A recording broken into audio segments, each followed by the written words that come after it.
Halo, selamat pagi anak-anak semua. Selamat berjumpa kembali untuk kita semua di hari ini. Semoga kita senantiasa dalam keadaan sehat. Anak-anak, pada hari ini kita akan memulai dengan pembelajaran kita di hari ini, yaitu di tema 1, subtema 2, dan kita masuk pada pembelajaran 2 dan pembelajaran 3. Ibu guru akan menyampaikan tujuan pembelajaran kita di hari ini. Tujuan pembelajaran kita di hari ini yaitu yang pertama menyebutkan kembali kalimat ajakan. Kemudian tujuan yang kedua menunjukkan contoh perilaku yang sesuai dengan sila pertama dan sila kedua Pancasila. Lalu tujuan yang ketiga adalah mengidentifikasi gerak tangan, kaki, dan kepala dalam tarian. Lalu tujuan yang keempat adalah anak-anak dapat membandingkan bilangan ratusan dengan menggunakan simbol. Kita masuk saja pada tujuan kita yang pertama. Materi ajarnya adalah menyebutkan kembali kalimat ajakan dalam percakapan. Nah, anak-anak bisa perhatikan percakapan yang sudah Ibu Guru tampilkan. Di situ ada percakapan antara Udin dan Edo. Mereka bercakap-cakap untuk menyiapkan sepedanya, menghias sepedanya untuk mengikuti lomba. Dari percakapan mereka ini, si Udin menyapa Edo dengan berkata, "Edo, kamu sudah tahu belum nanti akan ada lomba sepeda hias loh." Lalu si Edo menjawab, "Lomba dalam rangka apa, Din? Ayo kita ikut lomba itu, sepertinya menyenangkan." Lalu si Udin katanya lagi, "Dalam rangka perayaan hari kemerdekaan di kampung kita. Ban sepedamu sudah dipompa, ayo aku bantu memompahnya. Setelah itu kita hias sepeda bersama-sama." Lalu jawabnya si Edo, "Wah, terima kasih Din. Mari kita mempersiapkan keperluan untuk menghias sepeda kita."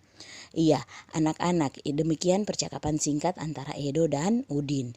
Di sini dari percakapan Edo dan Udin, kita bisa menemukan kalimat ajakan.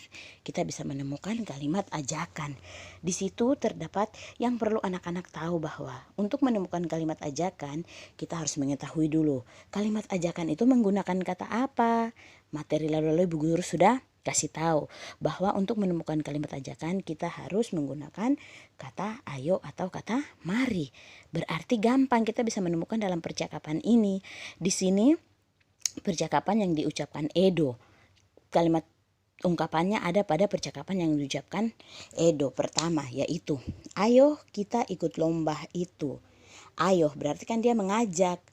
Nah, itu kita sudah dapat kalimat ajakan yang pertama. Kemudian kalimat ajakan yang kedua itu diucapkan oleh Udin, yaitu ayo aku bantu memompahnya. Nah, itu kan kalimat ajakan. Kita sudah dapat dua kalimat ajakan. Dan kalimat ajakan yang ketiga adalah yang diucapkan oleh Edo. Mari kita mempersiapkan keperluan untuk menghias sepeda kita. Berarti kita sudah dapat dari percakapan ini, kita dapat tiga kalimat ajakan. Kita temukan tiga kalimat ajakan dari percakapan ini. Jadi yang perlu anak-anak tahu itu, dalam setiap percakapan, jika itu ada kata ayo atau kata mari, berarti kalimat itu menunjukkan kalimat ajakan. Anak-anak harus ingat ya. Iya, mungkin untuk penjelasan materi kalimat ajakan ini sampai di sini. Kita akan lanjut pada materi yang kedua, yaitu contoh perilaku yang sesuai dengan sila pertama dan sila kedua Pancasila. Jika anak-anak sudah mempunyai buku, anak-anak bisa lihat pada halaman 65. Di situ ada gambar simbol dari sila Pancasila, yaitu sila yang pertama dan sila yang kedua. Sila yang pertama simbolnya bintang dan sila yang kedua itu simbolnya rantai.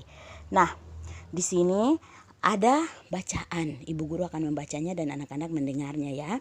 Udin berteman baik dengan Edo. Ketika Edo mendapat kesulitan, Udin mau membantu.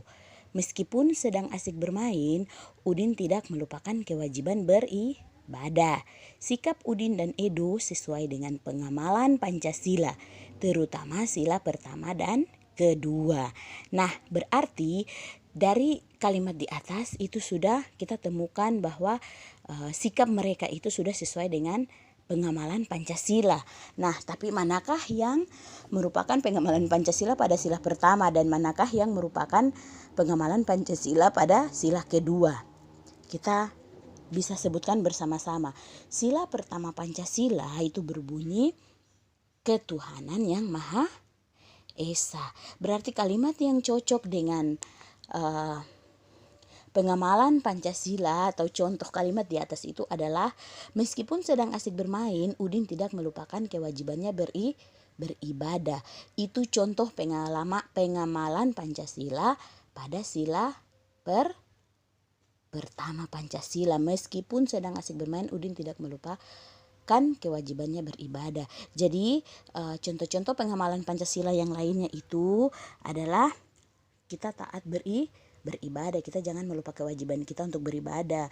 Kemudian sebelum dan sesudah melakukan segala aktivitas kita, jangan lupa untuk tetap berdoa sebelum dan sesudah melakukan kegiatan. Itu adalah contoh-contoh pengamalan Pancasila pada sila pertama. Dan kemudian contoh pengamalan Pancasila pada sila kedua itu ada pada kalimat ketika Edo sedang mendapat kesulitan, Udin mau membantu.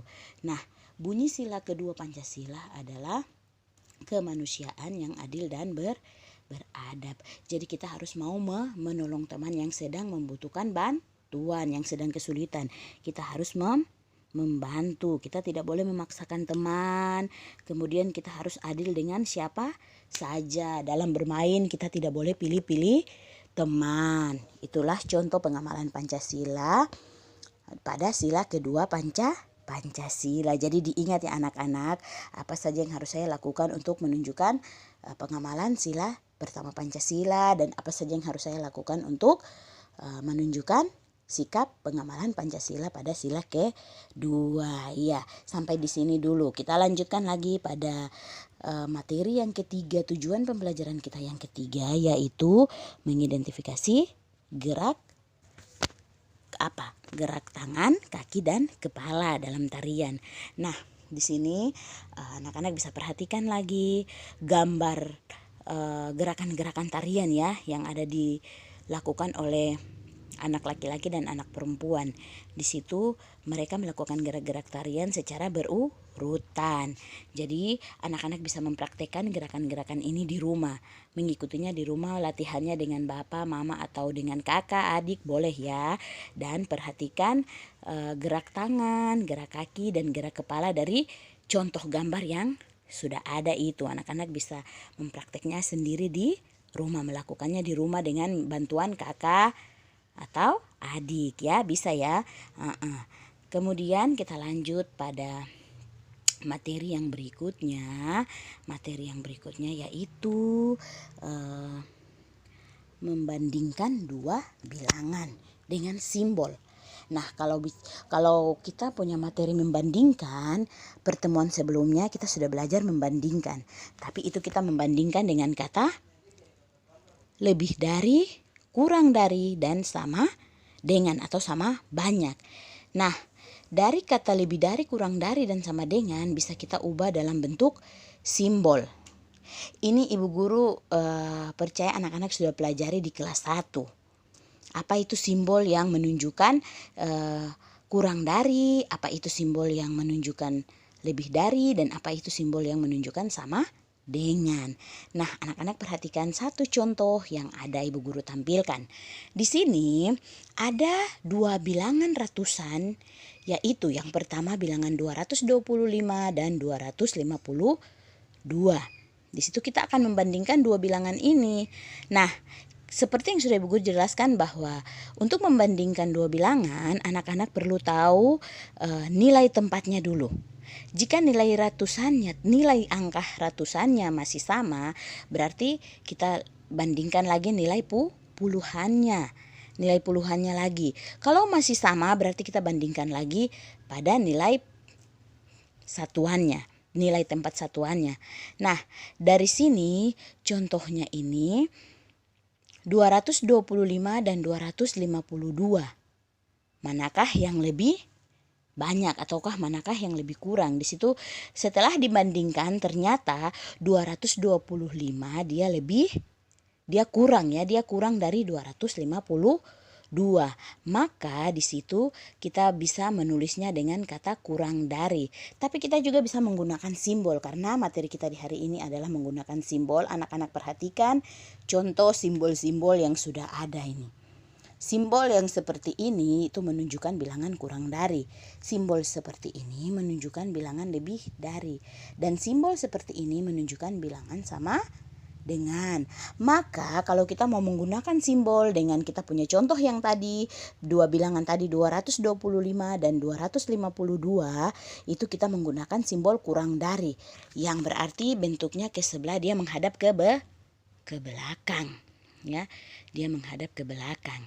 Itulah cara menggunakan simbol. Jadi anak-anak jangan lupa bila perlu anak-anak bisa menulis simbol-simbol ini bentuknya supaya pada saat mengerjakan soal anak-anak tidak lupa. Bisa langsung taruh tandanya. Oh, tanda kurang dari seperti ini. Oh, tanda lebih dari seperti ini. Oh, tanda sama dengan seperti ini. Begitu ya.